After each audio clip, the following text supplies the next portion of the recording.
দেখুন, আপনাদের মনে থাকবে এই কিছুদিন আগে কেন্দ্রীয় এজেন্সি অভিষেক বন্দ্যোপাধ্যায়কে জনৈক অভিষেক বন্দ্যোপাধ্যায় লিখে মাননীয় বিচারপতি, খোদ মাননীয় বিচারপতির কাছে ভর্ৎসিত হয়েছিল। অতএব দেবজিতের কাছে প্রশ্ন একটাই, লিপস অ্যান্ড বাউন্ডস কি এতদিনে স্ক্যানারে এলো?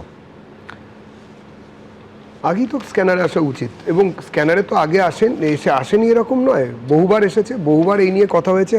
সুমনদা, আপনার বোধহয় মনে আছে। হ্যাঁ, কিন্তু যুক্তির ফাঁকটাও তো অনির্বাণ ঠিকই বলেছে যে কোন অভিষেক বন্দ্যোপাধ্যায়। জজ সাহেব প্রশ্ন করেছেন, সম্ভবত মাননীয় বিচারপতি অমৃতা সিনহা, যে জনৈক অভিষেক বন্দ্যোপাধ্যায় কেন, কোন অভিষেক বন্দ্যোপাধ্যায়?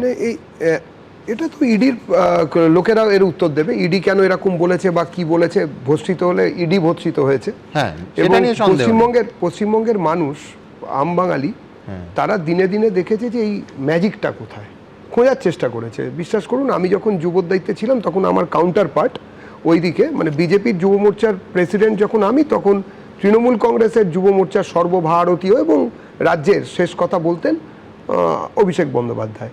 আমি সামনে, মানে একদম জনসভায়, প্রেসের সামনে, সর্বত্রই আমি এই প্রশ্নটা তুলতাম যে কিভাবে এরকম 600% গড়ে, প্রত্যেক বছর গড়ে 600% হারে একটা বৃদ্ধি হতে পারে।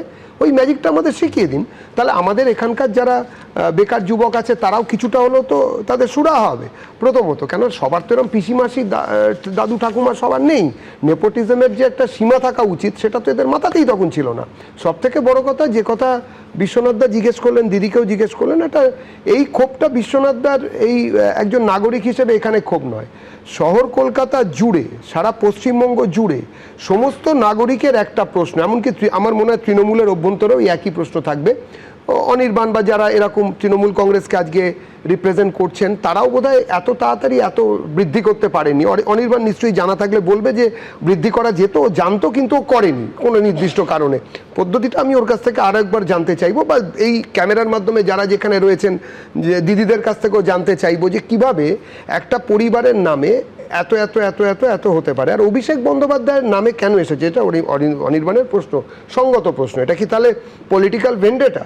আপনি নামের তালিকাটা দেখুন, যে যে জায়গায় গিয়েছে সব জায়গায় অভিষেক বাবু এবং অভিষেক বাবু এবং অভিষেক বাবু, তার সঙ্গে একজন দুজন যোগ হয়েছেন ওনাদেরই পরিবারের লোক। এমনকি মমতা বন্দ্যোপাধ্যায়, অভিষেক বন্দ্যোপাধ্যায় মিলেও একটা এরকম জমি কিনেছেন, অদ্ভুত ব্যাপার, সেখানেও তাদের সম্পত্তি হয়েছে।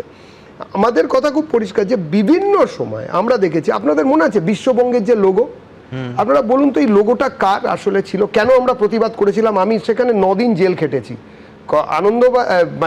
আনন্দ বাজারে খবর হয়েছিল, এবং সেই সময় আপনাদের বোধহয় মনে আছে যে 9 দিন আমি সেন্ট্রাল লকআপে ছিলাম। আমি এবং আমার আরও 3 সহকর্মী যুব মোর্চার, আমাদের প্রত্যেকের বুকেতে প্যাচ হয়েছে, প্লুরিসি হয়েছে, কেননা স্যাঁতস্যাঁতে মেঝেতে রাখা হয়েছিল। আর ওই কল, অদ্ভুত কল, যেখানকার জল আমরা খাবো না বলে বলেছিলাম যে আমরা পলিটিক্যাল আসামি, আমরা ওই রকম তো করে অন্যায় করে আসেনি। তা ওখানে যিনি ঠিকাদারের মানে চা দেওয়ার দায়িত্ব ছিলেন, তিনি একটা অদ্ভুত কথা বলেছিলেন, আজকে দর্শকদের জানা দরকার। বললেন, আপনারা জানেন আপনারা কোথায় আছেন, কোন সেলে আছেন? আমি বললাম, কেন, কোন সেলে আছি? স্যাঁতস্যাঁতে সেল, নিচে এরকম। বললো, এখানে না সেনবাবু ছিলেন। আমি বললাম, কোন সেন ভাই, কে সেন? আমি ভাবছি ওর মধ্যে মাস্টারদা সূর্য সেন টেন হবে, আমি বোধহয় মাটিতে প্রণাম করতে যাব। তারপরে বুঝলাম ওই যে সারদা সেন, তিনি ওখানে নাকি ছিলেন, এবং দেবযানী দেবীও নাকি ওখানে রাত কাটিয়ে গেছেন। কি বিশাল ব্যাপার, মানে লিগেসি কোন লেভেলের। তো যাই হোক, সেই লিগেসির ঘরেতে আমরা 4 জন রাত কাটাতাম। রাত্রেবেলায় 3 ঘন্টা এবং সকালে 3 ঘন্টা ভেন্টগুলো অন করে দেওয়া হতো, শীতে কাঁপতাম। এবং যারা লালবাজারের সেন্ট্রাল লকআপে, এনাদের সুযোগ হয়নি, ঈশ্বর না করুন যেন যেতে হয়, এমন কিছু করবেন না, কিন্তু বাকি ওখানকার নিয়ম হচ্ছে গায়ে কোনো জামা রাখা যায় না, একটা গ্রিক সিস্টেমের মতন একটা কাপড়ের টুকরো, তাতে মাঝখানটা কাটা, সেটা মুন্ডুর ওপর দিয়ে গলিয়ে দিতে হয়। মানে বুঝতে পারছেন, জামা নয়, সামনেটা আটকানো, পেছনে একটা জামা মানে কাপড় আছে। আর প্যান্ট হিসেবে, যেটা হাফ প্যান্ট হিসেবে ইউজ করা হয়, সেখানেও অনেক রকম কারণে সেটাকে ইউজ করা হয়, এবং সেটাও খুব মানে শরীরের মানে বেশিরভাগ অংশই উন্মুক্ত থাকে। যাই হোক, এই যে আমরা আন্দোলন করেছিলাম, এবং আমার বাকি আরও 19 জন সহকর্মী, তারা বিভিন্ন জেলেতে ছিলেন, এবং তারাও আদালতে গিয়ে তাদেরকে বেল পেতে হয়েছিল। আমাদের অপরাধ কী ছিল? আমরা প্রতিবাদ করেছিলাম বিশ্ব বাংলার এই যে লোগো, এটা কার লোগো? প্রথমে সরকার আমাদের আন্দোলনের আগে বুক চিতিয়ে বলেছিল এটা লিপস অ্যান্ড বাউন্ডের সম্পত্তি, এটা নাকি ব্যবহার করতে দেওয়া হয়েছে। আমরা শুনলাম যে বোধহয় টাকা পয়সা নিয়ে ব্যবহার করতে দেওয়া হয়েছে, এবং সেটা আমরা শুনেছিলাম, এবং সেটাও প্রমাণ আছে। তারপরে কি হলো, সঙ্গে সঙ্গে আমরা যখন আন্দোলন শুরু করলাম, আমরা জেলের মধ্যে, তখন সরকার একটা বিজ্ঞপ্তি দিয়ে ঘোষণা করলেন যে আমাদের আসলে এটা বিনা পয়সায় ব্যবহার করতে দেওয়া হয়েছে। আচ্ছা ধরুন কলকাতায় বা পশ্চিমবঙ্গের যদি কোনো লোগো হয়, সরকারি লোগো, সেটা তো একটা ওপেন, একটা আর্টিজানদের ডাকা হবে, তারা সব লোগো এঁকে এঁকে জমা করবেন, তাতে একটা বিচারক গোষ্ঠী থাকবেন, তারা সেখান থেকে সিলেকশন করবে, তারপরে সেটা সিলেকশন।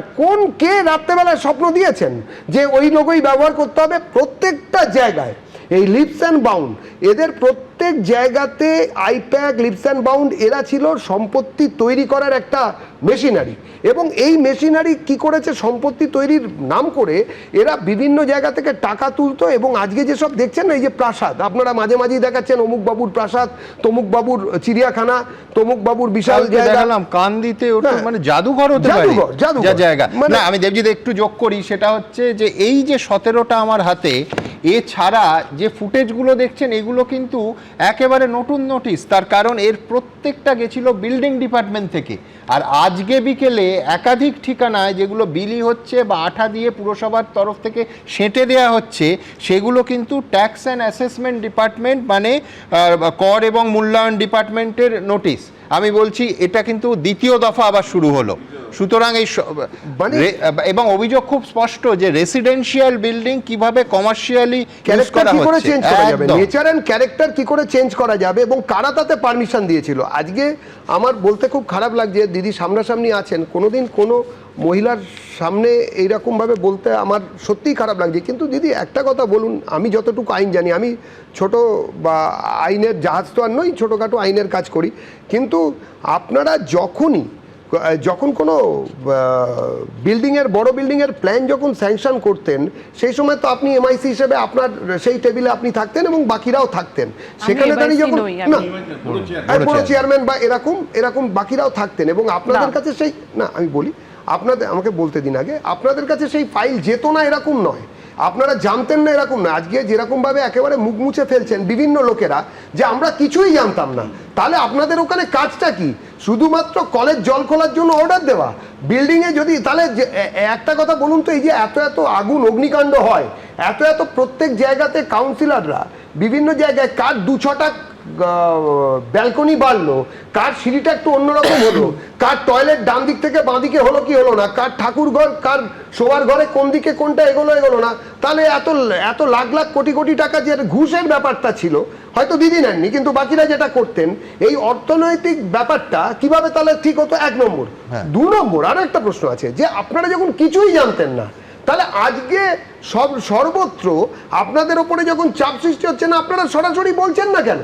বা বিভিন্ন সময় আপনারা এই জিনিসের প্রতিবাদ করেননি কেন? আপনি ওই রাস্তা দিয়ে তো বহুবার গেছেন, হতেও পারে আপনি শান্তিনিকেতন কিংবা অন্য জায়গাতে আপনি মিটিংয়ে গেছেন, আপনি যখন ঢুকেছেন আপনার মনে হয়নি যে একটা এসকালেটর, ভাই আমার এলাকার ওপর দিয়ে একটা এসকালেটর, আপনি কোনোদিন জানতে চেয়েছেন আপনার নেতৃত্বের কাছে? এবিপি আনন্দ, এগিয়ে থাকে, এগিয়ে রাখে।